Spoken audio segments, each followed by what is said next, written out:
Well, for his thoughts on all this, we're now joined by Walter Dorn, Professor of Defense Studies at the Canadian Forces College, also at Royal Military College. Walter, good to see you again. Thanks for making the time.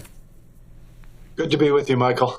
So I need to begin here with Donald Trump and Vladimir Zelenskyy. And from Vladimir Zelenskyy, he says the words coming out of Trump's mouth echo Russian disinformation campaigns. Can you talk to us about that? How are the words coming from the U.S. president reminiscent, if not identical, to what we've heard from the Kremlin? Well, Trump's tweet, or what you would call in Truth Social, are falsehoods. So we see that he's claiming that Ukraine started the war in 2022 when it actually was a Russian aggression. He's also claiming that Volodymyr Zelenskyy is a dictator when actually the opposite is true. He was democratically elected and now has to work with martial law in his country. But it's the real dictator is Vladimir Putin, Trump's friend.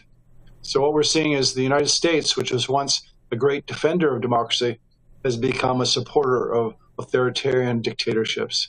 How concerning is that to you, to someone that has kept a very close eye on this war, its beginnings, and to where it stands right now? How concerning is it for you to hear Donald Trump then adopt this language from the Kremlin? It's extremely concerning, given the fact that Donald Trump is now the president of the United States and has his fingers on the nuclear button and on the command of the U.S. forces. I think it's very concerning that the president of what was once called the leader of the free world is now so closely aligned with the authoritarian dictator of Russia, Vladimir Putin. Mm-hmm. Well, you have in the past talked about the wisdom of seeking an end to the Ukrainian war, a negotiated end to that war.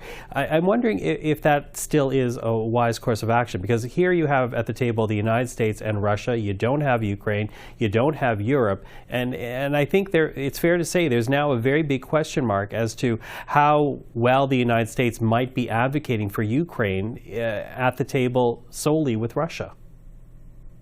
Yeah, the United States will not be an advocate for Ukraine. It'll be an advocate for not only not the U.S. interest, but actually for the interests of Donald Trump and his cronies.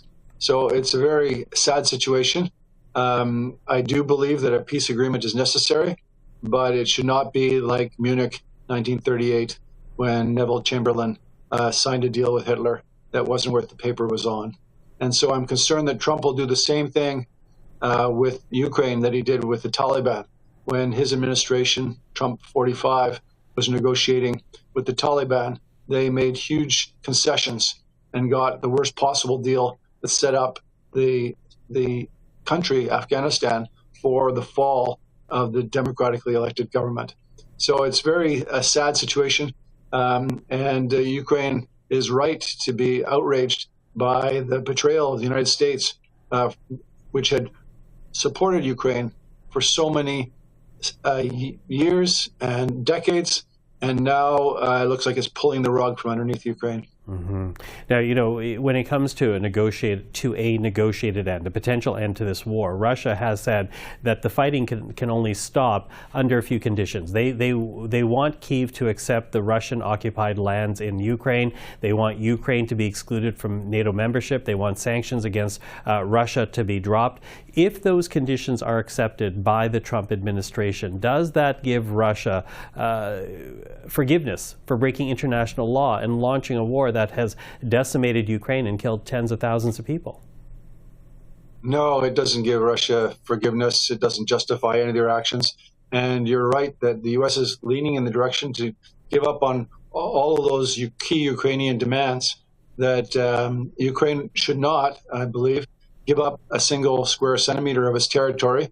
It may need to recognize Russian control for a temporary period of time, but it shouldn't give up legal sovereignty. And the Bush administration was supporting Ukraine in 2008, and we saw that now the Trump administration is trying to withdraw that NATO promise that Ukraine would join NATO, and the sanctions that the U.S. is imposing currently on Russia could be withdrawn through some sort of bilateral agreement. Excuse me. And so I think we have here a situation of complete reversal a betrayal at the 11th hour, just as negotiations are beginning, that the key points that Ukraine wanted are being withdrawn, not by Russia, but by the United States. So where does that leave Ukraine? Where does that leave other, liberal democratic allies, Canada included, about the conversations that need to happen and the decisions that need to happen about securing the transatlantic security structure?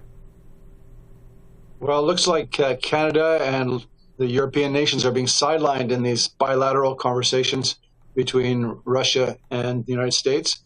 There's obviously going to be a movement within NATO to counteract the damaging Trump actions.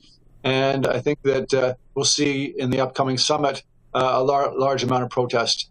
Now that Volodymyr Zelenskyy is coming out and speaking directly against Donald Trump, I think you'll see a lot of the rest of the world do that as well, because otherwise the United States will divide and conquer, pick out individual European nations, make bilateral deals, and try and cause those nations to act with appeasement. But in this case, I think that the world will start to recognize that Donald Trump is also a menace to the peace of the world, just as Russia is a menace to the peace of the world. So the United States, or Donald Trump rather, a menace to the peace of the world. Can NATO exist without the United States, Walter?